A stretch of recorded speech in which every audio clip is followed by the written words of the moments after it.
दोस्तों 2003 में एक स्टैम्प पेपर स्कैम हुआ था। उसी की स्टोरी मैं आप लोगों के लिए लेकर आया हूँ। ये स्कैम कोई छोटा मोटा नहीं बल्कि 30,000 करोड़ का स्कैम था जो एक फ्रूट बेचने वाले ने किया था। कोई भी स्कैम यूं ही एक झटके में नहीं हो जाते। इनको प्लान करने में कई लोगों की मेहनत और कई साल लग जाते हैं, तब जाके होता है एक सक्सेसफुल स्कैम। तो बने रहिए हमारे साथ ताकि आपको भी ये वंडरफुल स्टोरी पता चल सके।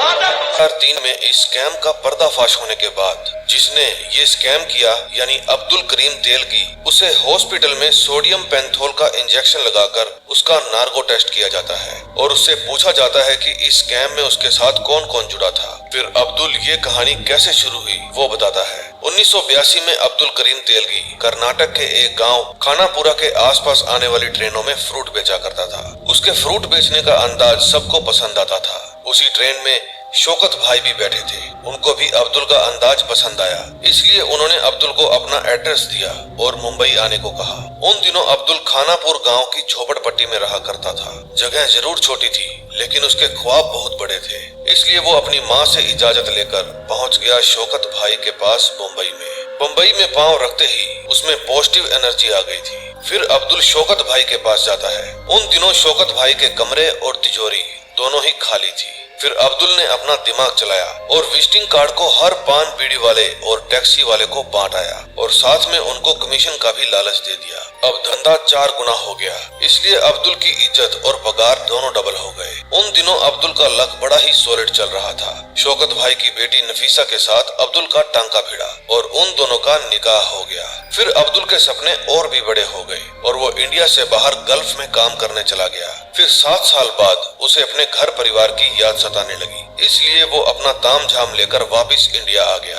अब इंडिया में उसने कबूतरबाजी का धंधा शुरू कर दिया। कबूतरबाजी समझते हो? नकली कागजात पासपोर्ट बनाकर लोगों को विदेश भेजना। लेकिन ये धंधा भी ज्यादा चल नहीं पाया और अब्दुल को पुलिस पकड़ कर ले गई। उनका केस आया इंस्पेक्टर मधुकर डोंबे के पास। उन्होंने अब्दुल की अच्छी सेवा पानी की, फिर उसको लॉकअप में बंद कर दिया गया। वहाँ उसकी मुलाकात कौशल झावेरी के साथ हुई। उसका यहाँ पर रोज का आना जाना था। उसका मानना था कि डांस बार हो या पुलिस स्टेशन, एक बार जो यहाँ आ जाए वो बार बार आता ही रहता है। फिर शौकत भाई अब्दुल की जमानत करवाते हैं। घर जाकर अब्दुल अपनी सफाई देता है कि मैं तो लोगों का भला ही कर रहा था, जो बेचारे अपना भविष्य बनाने वहाँ जाना चाहते थे और जिनके पास ज्यादा पैसे भी नहीं है, मैं उनको किस्मत आजमाने का मौका दे रहा था। फिर शौकत भाई कहते हैं दायरे में रहकर काम करो, आइंदा मुझे कोर्ट कचहरी के चक्कर न काटने पड़े। अब्दुल को आगे कुछ भी करने के लिए पुलिस रिकॉर्ड में से अपना नाम हटवाना था, इसलिए वो जाता है एडवोकेट गणेश कांबले के पास। इनके बारे में अब्दुल को कौशल झावेरी ने बताया था। वो कहता है इंस्पेक्टर मधुकर डोंबे को रिश्वत खिलानी पड़ेगी। फिर अब्दुल अपना दिमाग चलाता है और गणेश कांबले को कहता है कि आप इंस्पेक्टर को अपनी जेब से रिश्वत दें और समझ लो कि ये आपने मुझ पर इन्वेस्ट किया है, बदले में मैं आपके पास बहुत सारे क्लाइंट लेकर आऊंगा। गणेश कांबले अब्दुल की बातों में आ गया। कुछ दिन बाद अब्दुल शौकत भाई के होटल की रिसेप्शन पर बैठा था, तभी उससे मिलने के लिए कौशल झावेरी आया। वो कहता है अगर खुद के पैसे कमाना चाहते हो तो चलो मेरे साथ, प्लान समझाता हूँ। फिर कौशल अब्दुल को अपने अड्डे पर ले जाता है। वहाँ वो अब्दुल को शेयर मार्केट के फिजिकल डेट सर्टिफिकेट दिखाता है। एक सर्टिफिकेट ज्यादा से ज्यादा 5 बार किसी पार्टी के नाम ट्रांसफर हो सकता है और उसके बाद वो पुराने सर्टिफिकेट को रद्दी बनाकर संभाल कर रख देते हैं और फिर नया सर्टिफिकेट इशू कर दिया जाता है। उस रद्दी में से अगर थोड़ी बहुत रद्दी गायब हो भी जाए तो किसको परवाह है। और इस रद्दी में छिपा है खजाना यानी एडहेसिव स्टैम्प। हर स्टैम्प की कीमत अलग अलग होती है, 1, 2, 5 से लेकर 10 रुपए तक। अब आगे का कमाल होता है केमिकल का, जो पेपर से स्टैम्प को अलग कर देता है और फिर कुछ केमिकल की हेल्प से स्टैम्प के ऊपर से स्याही हटाई जाती है। अब जो स्टैम्प बच जाती है उसको बॉम्बे स्टॉक एक्सचेंज में कम कीमत में बेच दिया जाता है। अब की बार जब वे स्टैम्प बेचने जाते हैं तो अब की बार वहाँ उनकी बहुत ही कम कीमत लगाई जाती है, इसलिए वे अपनी स्टैम्प नहीं बेचते। फिर बाहर जाते समय उनको समझ में आ जाता है कि वे कोलकाता गैंग वालों से बहुत ही कम कीमत में स्टैम्प खरीद रहे हैं। फिर जब कौशल उनसे पूछता है कि हमारे धंधे में क्यों टांग अड़ा रहे हो, तो कोलकाता गैंग वाला बाबू कहता है यहाँ जिसके पास लाठी होती है भैंस उसी की होती है। फिर कौशल अब्दुल को समझाता है कि सबसे पहले ये revenue stamp old custom house में आते हैं, फिर वहाँ से कुछ कर्मचारियों से सेटिंग करके ये आधे भाव में उनसे खरीद लेते हैं और अपना थोड़ा बहुत मार्जिन रखकर यहाँ आकर बेच देते हैं। इनका गम वाश का खर्चा भी नहीं लगता और ना ही मेहनत। अब अगले दिन वे कोलकाता गैंग वालों का पीछा करते हैं जो टिफिन में उनके लिए बिरयानी लाया करते थे।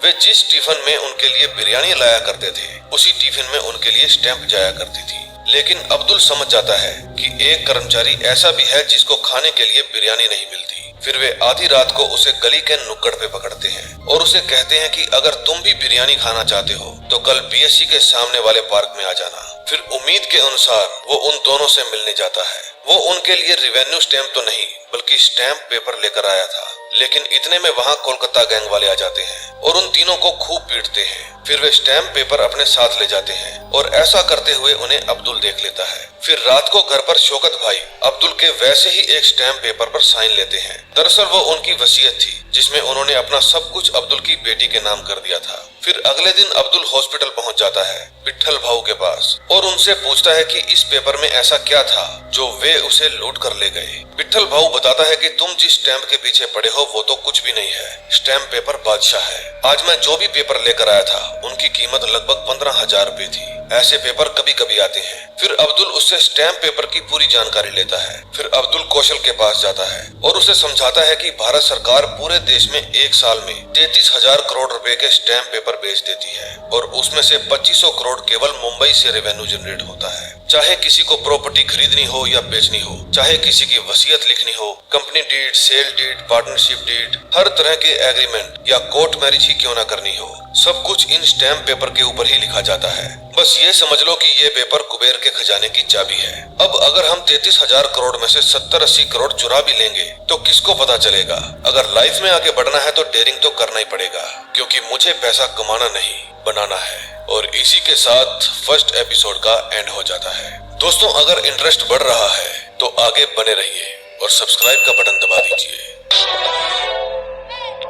अब समय था जब राजीव गांधी की हत्या के बाद पीवी नरसिम्हा राव देश के प्रधानमंत्री बन गए थे। अब विदेशी कंपनियों के लिए भारत के दरवाजे खोल दिए गए थे। सभी कंपनियों को भारत में पैसे का पहाड़ नजर आ रहा था, इसलिए सभी अपने पैर जमाने में जुटे हुए थे। फिर बाबरी मस्जिद वाली घटना हुई और उसके कारण देश भर में दंगे शुरू हो गए थे। ऐसे माहौल में भी इन दोनों की प्लानिंग चल रही थी कि 33,000 करोड़ के हलवे में से एक चम्मच हलवा कैसे निकाला जाए। अब्दुल बताता है कि स्टैंप पेपर का सफर नासिक से शुरू होता है। देश भर में बिकने वाले स्टैंप पेपर यहीं पर छपते हैं। अलग अलग कीमत वाले स्टैंप पेपर का वजन भी अलग अलग होता है। लाखों रुपए के स्टैंप पेपर पूरी सिक्योरिटी के साथ ट्रकों में भर दिए जाते हैं। इनको देश भर में पहुंचाने के लिए ट्रेन का भी यूज किया जाता है। नासिक से ट्रेन बॉम्बे भेजी जाती है और वहां से बम्बई की खपत के हिसाब से बहुत सारे stamp paper old custom house आते हैं। फिर लाखों करोड़ों रुपए के स्टैंप पेपर पूरे देश भर में डिस्ट्रीब्यूट कर दिए जाते हैं। लेकिन इनको ट्रेन के बॉम्बे पहुंचने से पहले चोरी को अंजाम देना था।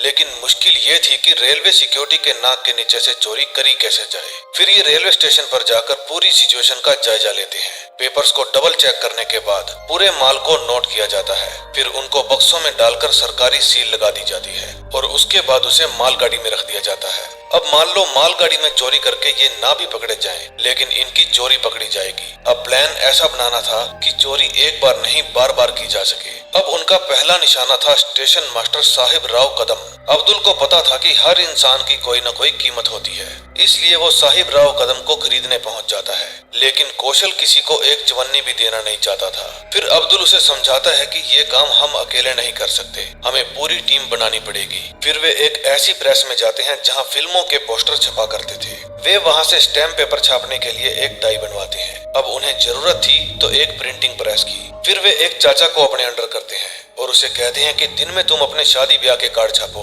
रात को हम अपना काम करेंगे और इस काम के बदले हम आपको पैसे देंगे। दोनों की ही रोजी रोटी चल जाएगी। अब स्टैम्प पेपर की छपाई शुरू हो जाती है। इनका प्लान था असली पेपर निकाल के वहाँ नकली पेपर्स रखना, ताकि काम भी हो जाए और किसी को पता भी ना चले। ये चाहते तो ये नकली स्टैम्प पेपर सीधा ही मार्केट में बेच सकते थे, लेकिन इससे ये पकड़े जाते। कौशल अभी भी डर रहा था, लेकिन अब्दुल समझाता है कि ये स्टैम्प पेपर भारत के अलग अलग कोने में पहुंच जाएंगे और मान लो पता भी चल जाए कि ये स्टैम्प पेपर सही नहीं है तो कौन उल्टी कड़ियां जोड़कर हमारे पास आएगा। सरकार को कहाँ इतना टाइम है, वे इसे मिस प्रिंटिंग समझकर फेंक देंगे। अब ट्रेन बॉम्बे पहुंचने से पहले वे चोरी को अंजाम देते हैं। वे बक्से में से असली पेपर्स निकालकर वहां नकली पेपर रख देते हैं और उसके ऊपर सरकारी मोहर लगा देते हैं। और अपने काम को अंजाम देकर वे स्टेशन मास्टर को उसकी मोहर वापस कर देते हैं। अब अगला स्टेप था कि स्टैम्प पेपर्स को बेचा कैसे जाए। फिर वे स्टैम्प पेपर बेचने गणेश कांबले के पास जाते हैं। वे चाहे उसे कितना भी सस्ता स्टैम्प पेपर लगा दे, लेकिन उसकी खपत एक महीने में 3-4 पेपर्स की थी। फिर वो उन्हें कारपोरेट वाले वकील के पास जाने को कहता है, लेकिन इनका प्लान था कि हर छोटे बड़े वकील को जाकर स्टैम्प पेपर बेचना। स्टैम्प पेपर बच के इनकी कमाई तो अच्छी हो रही थी, लेकिन इनका माल बल्क में नहीं बिक रहा था। इनके पास समुद्र भर कर स्टैम्प पेपर पड़े थे, लेकिन ये सिर्फ लोटा भर ही बेच पा रहे थे। इतनी मेहनत करने के बाद भी इनको सिर्फ 30 से 35 हजार का ही फायदा होता है। कौशल सेटिस्फाइड था, लेकिन अब्दुल खुश नहीं था। अब 2 नंबर का पैसा कमाया है तो इसे उड़ाएंगे भी, इसलिए कौशल अब्दुल को डांस बार में ले जाता है। कौशल लड़कियों पर पैसा उड़ाता है, लेकिन उन पर उड़ाया एक एक नोट अब्दुल को चुभ रहा था। फिर अब्दुल का भी दिल एक लड़की पर आ जाता है, लेकिन अब्दुल को अपनी औकात का पता था, इसलिए वो वहाँ से बाहर आ जाता है। फिर अब्दुल का भाई सलीम भी उसके पास काम करने के लिए आता है, लेकिन अब्दुल उसे अपनी अम्मी की जिम्मेदारी देकर गाँव वापस भेज देता है। फिर वे अपना माल बेचने कॉर्पोरेट वाले वकील के पास जाते हैं। उसकी लागत एक महीने में 80 से 100 पेपर्स की थी, और वो भी 500 वाले, लेकिन वो स्टैम्प पेपर उसी से खरीदता है जिनके पास लाइसेंस है। फिर वो गणेश कांबले की हेल्प से लाइसेंस अप्लाई करता है। एजेंट कहता है कि लाइसेंस एप्लीकेशन लगा तो देता हूँ, लेकिन ये भराड़े के पास जाकर अटक जाएगी। अब्दुल टेंशन में था। कौशल उसे समझाता है कि अपना जैसा भी चल रहा है बढ़िया चल रहा है। रोज के 10-12 पेपर बिक जाते हैं, लेकिन अब्दुल को हर रोज हजारों स्टैम्प पेपर बेचने थे, क्योंकि वो अपनी ऐसी औकात बनाना चाहता था कि बार डांसर पर पैसे उड़ा सके। फिर एक रात उनके मोहल्ले में पुलिस की रेड पड़ जाती है। पुलिस वाले उनके पास भी आते हैं, लेकिन उनको शक भी नहीं होता कि यहाँ क्या गैर कानूनी काम चल रहा है। फिर वे पड़ोस से नकली दारू बेचने वाले को पकड़ कर ले जाते हैं। अब उनको कोई ऐसी जगह का इंतजाम करना था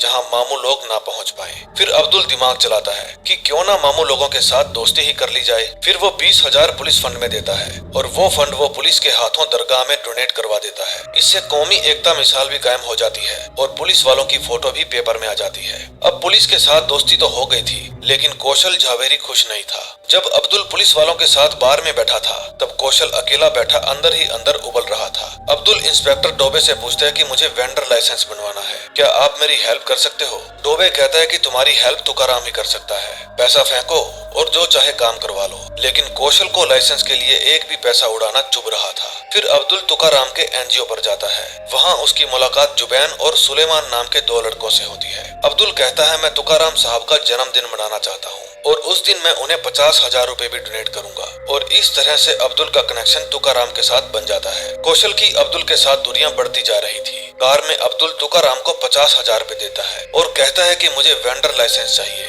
फिर तुकाराम अब्दुल को ऑफिसर भराड़े के पास ले जाता है। वेंडर लाइसेंस की सभी एप्लीकेशंस इनके पास ही आती थी। भराड़े कहता है कि अब्दुल की एप्लीकेशन से पहले 1500 एप्लीकेशन है, और उनमें से 800 तो आपकी ही पार्टी में से है। इतने कंपटीशन में क्या ही कमा लेगा। फिर तुकाराम कहता है कि भाई 100-200 होते तो मैं देख लेता, अभी इतनी एप्लीकेशन में तुम्हारा मुश्किल हो जाएगा। अब्दुल वहाँ से उठकर आ जाता है। फिर मायूस होकर अब्दुल अपने अड्डे पर जाता है। वहाँ उसका पार्टनर कौशल दारू के नशे में बैठा था। वो कहता है कि कभी तुम दरगाह पे, कभी तुकाराम, कभी पुलिस वालों को खूब पैसा उड़ा रहे हो। ये पैसा क्या तुम्हारे अकेले का है जो उड़ाता फिर रहा है? अब्दुल कहता है, ये आइडिया मेरा ही था। अगर लाइसेंस मिल गया तो मेरी अकेले की नहीं बल्कि दोनों की लाइफ सेट हो जाएगी। कौशल कहता है कि ये सब मिलकर तुम्हें चू बना रहे हैं, और ये बात अब्दुल को चुभ जाती है। फिर उन दोनों में हाथापाई हो जाती है। कौशल कहता है कि मेरे बिना तेरी औकात कुछ भी नहीं है। फिर अब्दुल कहता है कि तू औकात से अकल नहीं खरीद सकता, लेकिन मैं अकल से औकात बनाऊंगा। अब्दुल की मुश्किलें अब बढ़ती जा रही थी। कौशल भी उसका साथ छोड़कर चला गया था।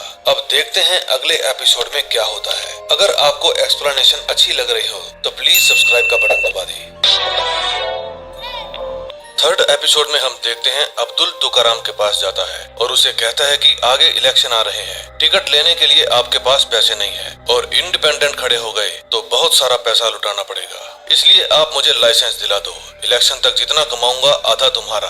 फिर वे दोनों यूनाइटेड शक्ति पार्टी हेड ऑफिस में जाते हैं। तुकाराम अब्दुल की मुलाकात गरिमा तलपड़े मैडम से करवाता है। वो मैडम को फुल सपोर्ट करने की बात करता है और बदले में लाइसेंस की डिमांड करता है। फिर वे दोबारा भराड़े के पास जाते हैं, लेकिन अब की बार उनके पास मैडम करीमा तलपड़े की सिफारिश थी। भराड़े का मुंह उतर गया था क्योंकि उसे खाने को कुछ नहीं मिला था, लेकिन सिफारिश तगड़ी थी, काम तो करना ही पड़ेगा। जो इंसान दूसरों को माफ कर देता है वो आदमी महान बन जाता है। इसलिए अब्दुल भी महान बनने के लिए कौशल के पास जाता है और उसे कहता है कि मुझे लाइसेंस मिल गया है, तुम चाहो तो अब भी मेरे साथ काम कर सकते हो। लेकिन कौशल अपने काम से खुश था, इसलिए वो अब्दुल को धक्के देकर बाहर निकाल देता है और कहता है कि हिसाब अब भी बाकी है। अब जो कि अब्दुल का लाइसेंस बन गया था तो वो खुल के काम करने लगा। पहली बार उसने हालातों को अपने आगे झुकाया था। अब उसका धंधा 24 घंटे धड़कने लगा था। काम इतना ज्यादा था कि उसने खानापुर से अपने भाई सलीम को भी बुला लिया था। तुकाराम के एनजीओ से जुबैन और सुलेमान को भी उसने अपने साथ काम करने में लगा लिया। अब वे महीने में एक बार की बजाय हर रोज ट्रेन में अपना हाथ साफ करते थे। अब गणेश कामले भी उनके साथ मिल गया था। अब वे बड़े बड़े बिल्डरों को माल पहुंचाने लगे थे। अब्दुल को समझ थी कि जंगल में शिकार करने वाले सबसे खतरनाक दो ही जानवर होते हैं, शेर और लकड़बग्गे। शेर जो भी खाता है उसका बचा हुआ लकड़बग्गे खत्म कर देते हैं। इसलिए अब वो सिस्टम के लकड़बग्गों को भी अपने साथ मिला लेता है, क्योंकि जब तक लकड़बग्गों को खाना मिलता रहेगा वे शेर के वफादार बने रहेंगे। शौकत भाई ने अपना घर अब्दुल की बेटी के नाम कर दिया था, इसलिए अब्दुल ने भी एक घर ले लिया और शौकत भाई की बेटी के नाम कर दिया। अब अब्दुल ने कार भी ले ली थी। कुछ दिन बाद सरकार बदल जाती है। कमान हाथ में आई भव्य ईमानदार की, लेकिन उसका रिमोट कंट्रोल मोरे के हाथ में था। बस ये समझ लो कि मोरे सरकार का वजीर था। जीत की खुशी में पार्टी चल रही थी, इसलिए अब्दुल मोरे से मिलने जाता है। अब्दुल को पता था कि सिस्टम में रहना है तो सिस्टम के नीचे ही रहना पड़ेगा। वो कहता है कि जितना गरिमा तलपड़े को दिया करता था अब वो सारा आपके पास पहुंच जाएगा। अगले सीन में हम देखते हैं कि एक अमीर आदमी के गुजर जाने के बाद उसके दोनों बेटे फैक्ट्री के लिए सरकारी लड़ाई लड़ रहे थे।